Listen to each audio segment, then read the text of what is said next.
For this project, I decided to choose math as a learning center. The activity I would choose to do would be numbers and counting. It is important for students to know their numbers and grasp the idea of counting. There are a number of ways for students to learn how to count, but first I'd want students to display their understanding of numbers.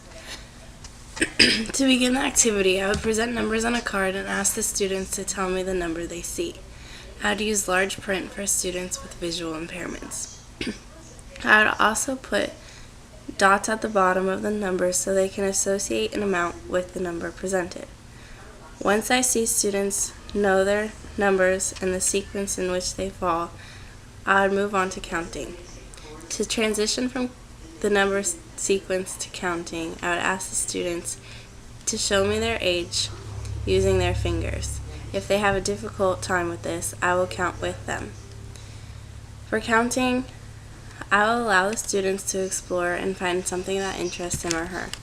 I would create different activities and let the students choose which activity he or she wants to do.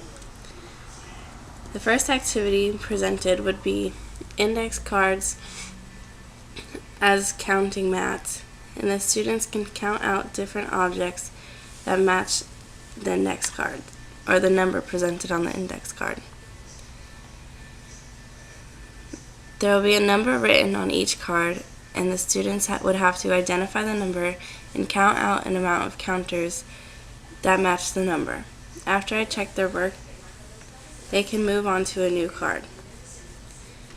Each child should be able to work at their own pace and work from numbers 1 through 5 or 1 through 10.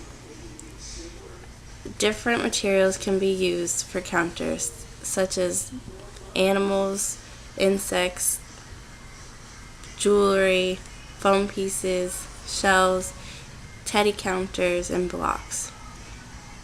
For students that have a more difficult time counting or beginning to count, I would use dotted cards, which are index cards and colored dot stickers. There would be a card for each number 1 through 10 with the number written beside the dot. Students would have to count out loud as they place each counter on the dots. As students begin to understand the concept of counting, I would remove the number and just place the dots on the cards, and students would have to match the material to the dots. I would also have an area for matching. Students would match the number of objects on a card to a card that also has the same number of objects. A counting board could be used for students to play and count the spaces they move. I would also want to create a section which explores their creative side.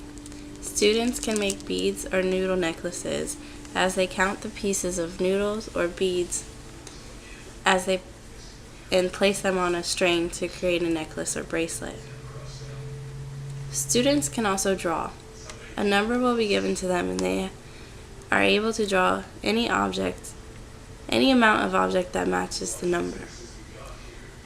Once the students complete one activity, they will be able to switch and go to a different activity.